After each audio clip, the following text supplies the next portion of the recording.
We are going to make these beautiful vases, this duo of vases that, as you can see, complement each other, but you can also put them separately. These vases are made with this container with styrofoam, polystyrene, dry ice, whatever you call it, and rustic paper dough. They are very easy to do, they are very decorative, you can sell them, use them for yourself or to decorate your home. I fell in love with these vases because they are very unique. I saw a photo of these vases made with, what do you call this? Clay. And I liked them so much that I said, I'm going to reproduce it. So I would like you to stay with me to see the complete step-by-step. Subscribe if you haven't already, follow me on social media, comment below, give me a like and share the video. The materials will be in the description of the video, so I will leave you with the step-by-step. Okay, among the materials we are going to use are 2 pieces of polystyrene, as you may call them, one that is quite thick and the other thinner like this one. And also our sanded and cut container, our plastic container, we are going to mark it. We are going to mark the height of our container on a piece of polystyrene, the polystyrene, as you may call it, on both, on this one and on this one. And we are going to cut it.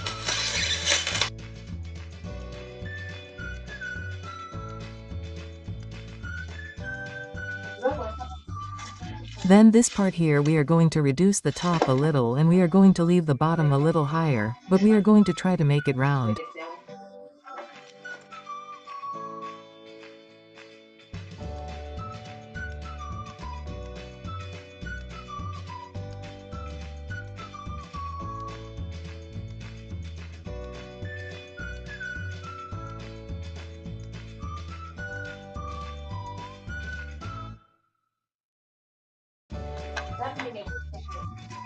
I have also cut another piece, and to put it here I am going to put a little hot silicone on it and I am going to glue it.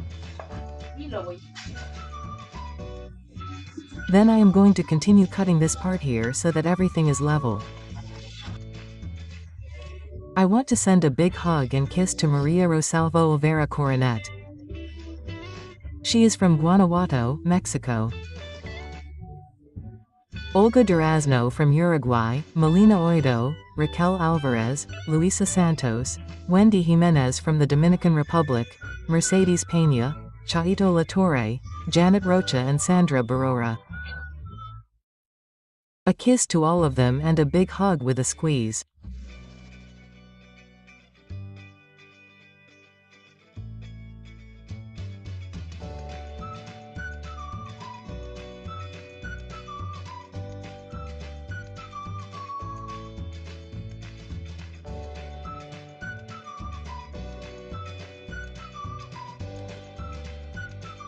Okay, I was going to use another container, but this one fits me better.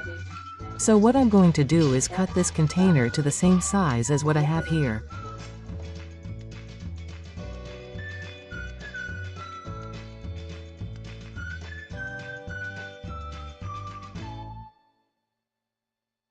And once I have my pieces, what I'm going to do is glue them.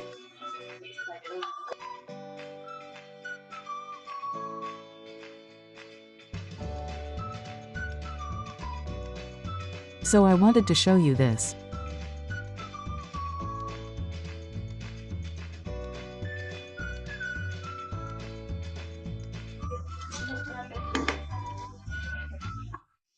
Since I had put a thinner strip on this, it was too wide. So I removed that strip. And I'm going to give it that part here so that it's straight. I'm going to give it this dough, rustic dough.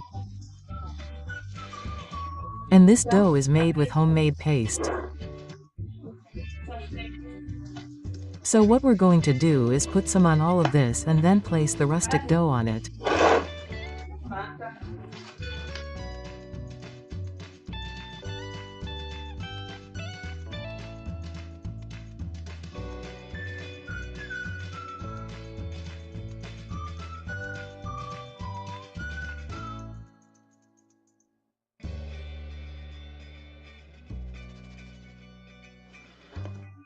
And in this way we're going to cover our vases.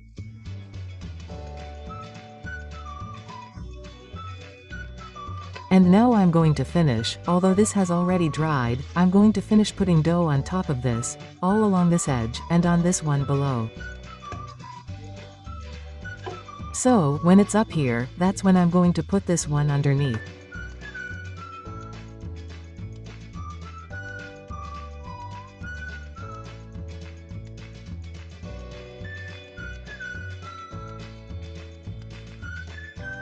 Now it's time to cover the bottom.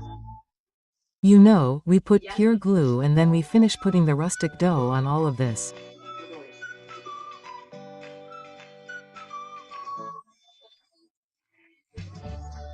After we check that our vases stay put, that they're not limp or anything, that they fit well once we've put the rustic dough underneath, well, all we're going to do is let them dry.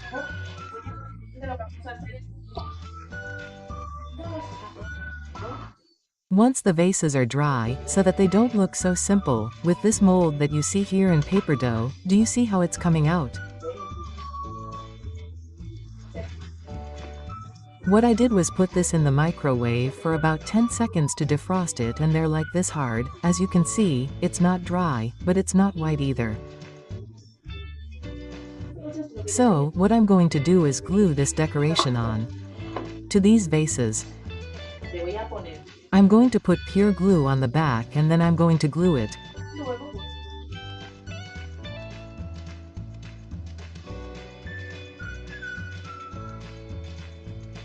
This has dried. What I'm going to do now is paint it. I'm going to paint it black first, but first I'm going to give it this gray base to save on black paint because I almost don't have any left.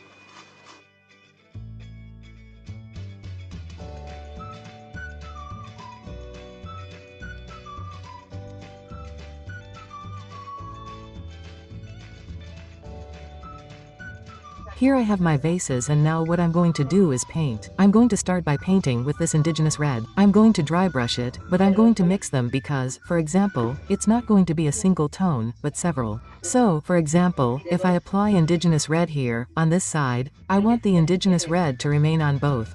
If I apply yellow ochre too, and if, for example, I apply olive green here too. So we're going to start with the indigenous red. We're going to dry brush indigenous red on the vase, and I'm going to apply it here in the center. Remember that for this to stand out well, we have to apply this tone several times. So we're going to apply one tone and let it dry, and then we'll take another tone. So I have olive green here, and I'm going to apply olive green here to the vase like this. And now I'm going to use my ochre yellow.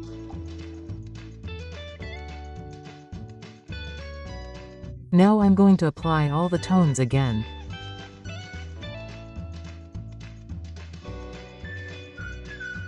I have to apply these tones again, but in the meantime I'm going to explain what we're going to do now. We're going to apply the tones again, but for example, here we're not going to continue with olive green, but we can use ochre or indigenous yellow. And we're going to add these colors and mix them. Now I'm going to apply indigenous red below.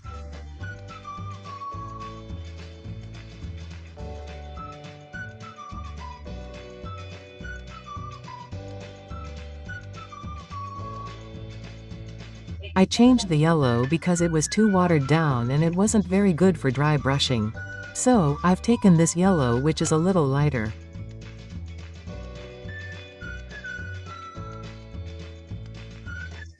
Now I have acrylic varnish mixed with water here.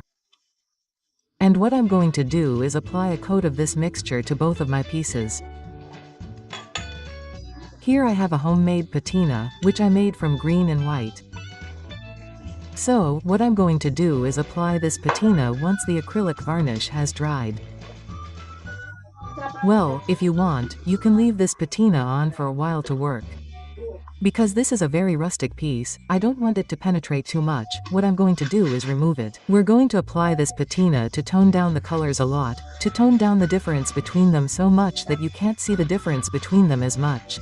Now we're going to let this dry well so we can then apply the dry brushes.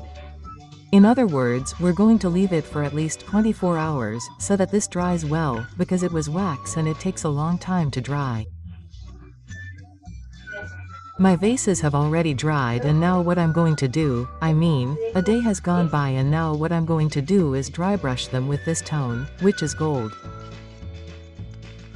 And it's going to look like this. If you want to add more gold, you can do that too, but I don't want to add more because I don't want to cover up the tones that I applied as a background. And this is how our peculiar vases turned out. We have to clean it up a bit here. I'll wipe it down later, but as you know, they turned out beautiful. I loved it. Okay, strict tubers, we've finished our tutorial for today. This duo of vases are so easy to make and so rare, so different. I can assure you that you won't find many like them. So I invite you to do it. If you like rare things, those things that you see that almost no one has, then I invite you to do it. It's very original to have something like this. And as always, recycling, taking care of the planet. We recycled 3 materials: plastic, styrofoam, and paper. Although styrofoam is also paper, it's plastic, but well, it's a very different plastic. They are, yes, free materials. So I would like you to do this work and share the photo with me in the group connecting with my StrapTubers. I want to thank all of you for your support. Thank you very much, thank you very much, thank you very much, thank you very much, thank you very much. A big hug and a squeeze. A huge kiss, and see you in the next tutorial. Bye bye.